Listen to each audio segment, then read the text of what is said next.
Halo anak-anak, jadi kali ini kita akan membahas jenis peta dan penggunaannya ya. Oke, kemarin kita telah mempelajari apa itu pengertian peta, fungsi peta, dan tujuannya. Sekarang kita akan mempelajari apa sih jenis peta itu, terus apa sih macam-macam peta, terus penggunaannya apa sih untuk kehidupan. Kita masuk pada pengelompokan peta berdasarkan isi atau informasi. Berdasarkan isinya, peta yang pertama adalah peta umum. Peta umum sendiri itu dibagi menjadi 3, yaitu peta topografy, peta dunia, dan peta topografi. Ini merupakan contoh gambaran dari peta umum. Nih, peta umum merupakan peta yang menggambarkan segala sesuatu yang ada di permukaan bumi secara umum. Nah, kemudian peta umum yang pertama adalah peta korografi. Nah, peta korografi merupakan peta yang menampilkan permukaan bumi secara keseluruhan atau sebagian permukaan bumi secara umum. Biasanya memiliki skala yang sedang. Nah, sebagai contohnya itu adalah peta kabupaten. Oke, yang kedua merupakan peta dunia. Merupakan peta umum yang berskala sangat kecil dengan cakupan wilayah yang sangat luas. Kemudian, yang ketiga adalah peta topografi, merupakan peta yang menampilkan relief atau bentuk permukaan bumi. Relief muka bumi digambarkan pada peta dalam bentuk garis-garis yang menghubungkan ketinggian atau tempat yang sama atau sering disebut dengan garis kontur. Nah, semakin rapat garis kontur, maka ketinggian suatu tempat itu semakin suram, sedangkan semakin renggang itu maka ketinggiannya itu semakin landai. Ini merupakan contoh dari peta umum, itu merupakan peta administrasi Provinsi Jawa Tengah. Kemudian yang kedua itu merupakan contoh peta umum berupa peta kontur. Kemudian yang kedua, peta berdasarkan isi atau informasinya adalah peta tematik atau peta khusus. Nah, dalam peta ini menggambarkan kenampakan fenomena tertentu di permukaan bumi. Jadi sudah memiliki tema tertentu ya, sudah menunjukkan kekhususan. Nah, misalnya itu peta kepadatan penduduk, peta pertambangan, dan peta arkeologi. Ini merupakan contoh peta tematik berupa peta kepadatan penduduk Kabupaten Pasuruan tahun 2018. Oke, ini juga merupakan contoh peta tematik, yaitu peta mengenai jenis persebaran barang tambang di Indonesia. Kemudian, peta berdasarkan skala peta. Ada 5. Yang pertama itu peta kadaster atau peta teknik, atau biasa disebut dengan peta skala sangat besar. Peta ini memiliki skala yang sangat besar, yaitu 1:100 sampai 1:5000. Nah, biasanya peta ini digunakan untuk perencanaan jaringan jalan dan jaringan air. Yang kedua merupakan peta skala besar. Peta skala besar memiliki skala antara 1:5000 sampai 1:250.000.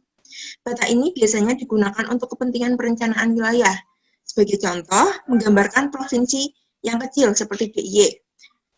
Kemudian yang ketiga merupakan peta skala sedang. Peta skala sedang memiliki skala antara 1:250.000 sampai 1:500.000. Sebagai contoh, peta yang menggambarkan provinsi yang besar, yaitu Jawa Tengah. Jawa Tengah, Jawa Barat, terus kemudian Kalimantan, dan lain sebagainya. Kemudian yang keempat adalah peta skala kecil. Peta skala kecil mempunyai skala antara 1:500.000 hingga 1:1 juta. Misalnya adalah peta yang menggambarkan sebuah negara. Yang terakhir adalah peta skala sangat kecil. Peta skala sangat kecil memiliki skala lebih kecil dari 1:1 juta, misalnya 1:2 juta, 1:3 juta, dan seterusnya. Sebagai contoh, peta sebuah negara atau peta kelompok benua. Kemudian, peta berdasarkan objek. Yang pertama adalah peta statis, dan kemudian yang kedua adalah peta dinamis. Peta statis itu sendiri merupakan peta yang menggambarkan keadaannya relatif tetap atau jarang berubah. Jadi kalau misalnya mengalami perubahan itu dalam jangka waktu yang panjang atau lama. Terus kemudian yang kedua adalah peta dinamis. Nah, peta dinamis ini merupakan peta yang menggambarkan keadaan yang dinamis atau cepat berubah. Nah, sudah tentu ya peta transmigrasi, peta urbanisasi itu merupakan peta yang cepat berubah. Terus peta perencanaan wilayah kota dan peta tata guna lahan. Selanjutnya adalah pembuatan peta tematik. Nah, peta itu sendiri itu dapat dibuat menggunakan metode grid, metode pantograf, atau SIG. SIG merupakan sistem informasi geografis. Di materi selanjutnya kita akan mempelajari tentang SIG ya. Oke. Nah, bagaimana sih pembuatan peta tematik itu sendiri? Nah, yang pertama adalah pengumpulan data. Nah, data-data geografis yang akan digunakan untuk pembuatan peta itu dikumpulkan terlebih dahulu sebagai sumber dari pembuatan peta, yang terdiri dari dua macam sumbernya, yaitu sumber primer atau observasi secara langsung dan sumber sekunder, di mana observasinya itu tidak dilakukan secara langsung. Yang kedua adalah pengolahan data. Data yang telah terkumpul dapat dianalisis dengan komputer dan hasilnya itu disimpan. Selanjutnya, hasil analisis data tersebut dicocokkan kembali dengan keadaan di lapangan.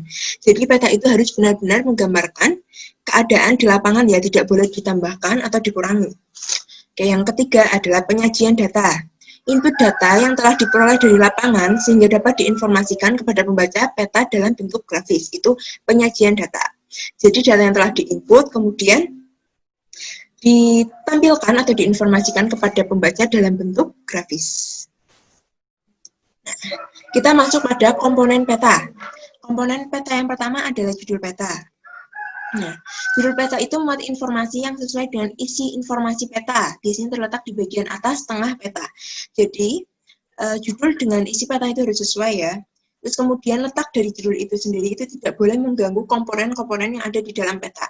Jadi, usahakan itu diletakkan pada bagian yang mudah untuk dilihat dan biasanya dicetak dalam huruf kapital.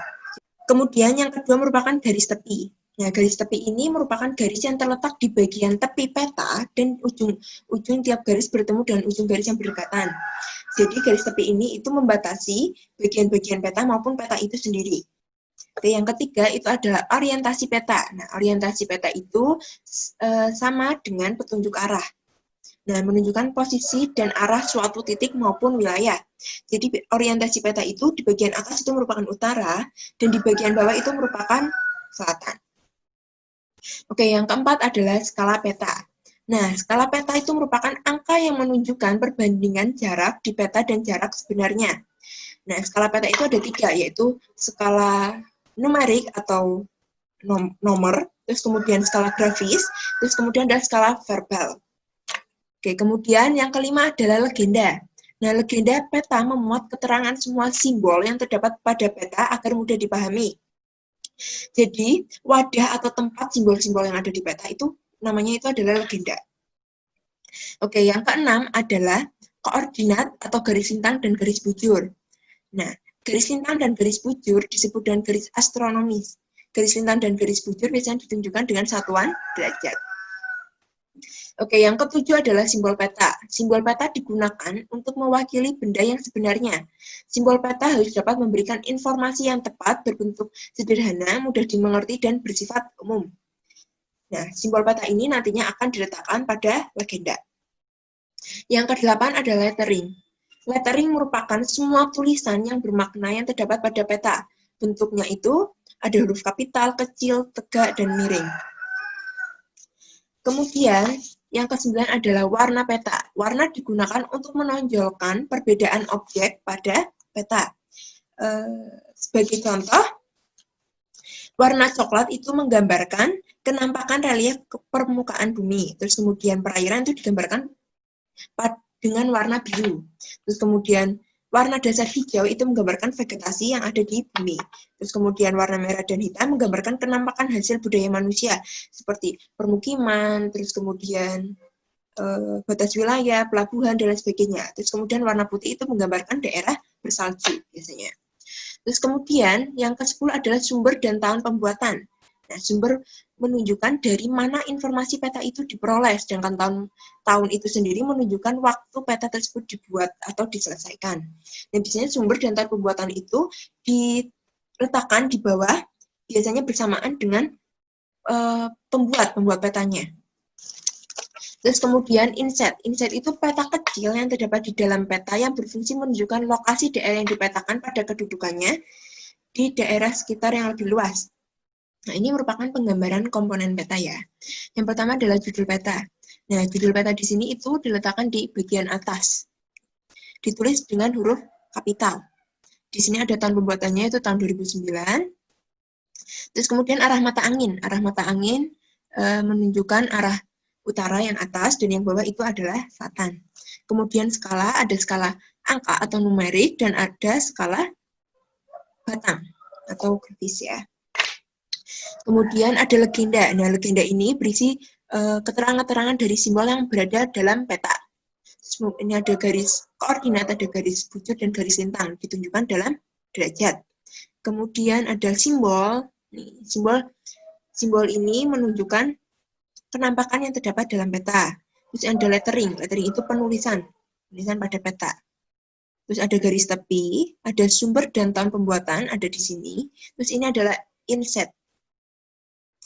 Ini adalah inset. Maaf, ini penulisannya salah ya, bukan insert tapi inset. Nah, biasanya diletakkan di bawah atau di atas legenda. Atau biasanya juga ada yang diletakkan di dalam peta itu sendiri, asal tidak mengganggu kenampakan dalam peta. Kemudian dalam memperbesar dan memperkecil peta. Yang pertama adalah menghitung skala. Cara yang pertama membandingkan dengan peta lain yang cakupan daerahnya itu sama. Rumusnya adalah P2 sama dengan D1 per D2 dikali P1. P1 itu merupakan penyebut skala yang sudah diketahui skalanya. Terus yang P2 merupakan penyebut skala dari peta yang akan dicari. Terus yang D1 merupakan jarak pada peta yang diketahui skalanya. D2 merupakan jarak pada peta yang belum diketahui skalanya. Ini adalah contoh soalnya. Nah, sebagai contoh, peta A memiliki skala 1:50.000 dengan jarak pada peta sebesar 2 cm. Sedangkan peta B yang belum diketahui skalanya memiliki jarak pada peta sebesar 4 cm. Tentukan skala peta pada peta B. Nah, caranya P1 sudah diketahui, yaitu 50.000. Ditulis penyebut skalanya saja, 50.000. Terus yang D1 merupakan 2 cm, D2 merupakan 4 cm. Ditanyanya P2 atau skala pada peta B.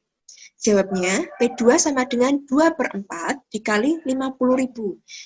Jadi, sama dengan 50.000 per 2 sama dengan 25.000. Jadi, penyebut skala dari peta B adalah 25.000, sedangkan skalanya adalah 1:25.000. Udah kan? Oke, yang kedua adalah membandingkan suatu jarak horizontal di peta dengan jarak yang mewakilinya di peta. Sebagai contoh, jarak antara X dan Y di peta adalah 8 cm. Jarak X, Y di lapangan adalah 4 km. Jadi di peta itu 8 cm, sedangkan di lapangan itu 4 km. Jadi skala peta adalah 8 cm dibanding 400 cm. Nah, 400-nya itu dari 4 km dijadikan cm. Satuannya itu harus sama ya. Sehingga skala peta adalah 1:50.000. Disederhanakan. Oke, yang ketiga adalah menghitung interval kontur. Sebagai contoh, rumusnya itu merupakan CI atau kontur interval sama dengan 1/2000 dikali penyebut skalanya. Ingat, penyebut skalanya saja. Nih contohnya, diketahui interval kontur pada suatu peta topografi adalah 25 meter. Tentukan skalanya. Jadi CI atau kontur interval sama dengan 1/2000 dikali penyebut skala. Nah, CI-nya tadi sudah ketemu ya, 25 cm di soal, berarti 25 sama dengan 1/2000 dikali penyebut skala. Terus 25 kali 2000 sama dengan 1 kali penyebut skala. Penyebut skalanya ada 50.000. Jadi skalanya adalah 1:50.000. Kemudian kita masuk pada materi proyeksi peta. Nah, proyeksi peta itu merupakan teknik, proses, atau langkah menggambarkan peta dari bidang lengkung ke bidang datar. Ada 3 kategori jenis proyeksi peta, yaitu sebagai berikut. Yang pertama itu conform, adalah bentuk di peta harus sesuai dengan bentuk aslinya di alam, tidak boleh ditambah maupun dikurang. Terus kemudian yang kedua adalah equivalent, artinya luas bidang pada peta harus sebanding dengan luas aslinya di alam. Jadi apa yang kita dapat di lapangan harus ditulis sesuai dengan kenyataannya. Yang ketiga, equidistant, artinya jarak pada peta harus banding dengan jarak aslinya. Berdasarkan bidang proyeksinya, proyeksi peta itu dibagi menjadi 3. Yang pertama itu proyeksi zenital atau azimut, kemudian proyeksi silinder, dan proyeksi kerucut. Yang pertama adalah proyeksi zenital atau azimut. Proyeksi ini memproyeksikan bola bumi di daerah kutub, ekuator, atau tempat yang terletak di antara kutub dan ekuator pada bidang datar. Proyeksi ini paling baik untuk wilayah bagian kutub. Nah, proyeksi zenital itu lebih efektif jika digunakan di wilayah kutub. Oke, kemudian proyeksi silinder. Nah, proyeksi silinder ini memproyeksikan bola bumi pada bidang silinder. Proyeksi silinder ini lebih efektif bila digunakan di wilayah ekuator. Kemudian proyeksi kerucut atau konik, itu menggambarkan daerah sekitar lintang tengah. Yang pertama itu kan proyeksi zenital itu lebih efektif pada daerah kutub utara maupun kutub selatan. Yang kedua, proyeksi silinder itu lebih efektif bila digunakan di wilayah kutub. Sedangkan yang terakhir ada proyeksi kerucut itu lebih efektif digunakan di wilayah lintang tengah. Kemudian berdasarkan garis karakter atau garis yang melalui pusat bola bumi menjadi sumber bidang proyeksi itu dibagi menjadi 3. Proyeksi miring, proyeksi melintang, dan proyeksi normal. Proyeksi normal itu merupakan proyeksi yang garisnya berimpit dengan sumbu bumi. Kemudian proyeksi miring itu proyeksi yang garisnya membentuk sudut miring dengan sumbu bumi. Dan kemudian yang terakhir adalah proyeksi melintang. Garisnya itu tegak lurus dengan sumbu bumi. Nih, tegak lurus dengan sumbu bumi. Nah, sekian materi yang bisa Ibu sampaikan.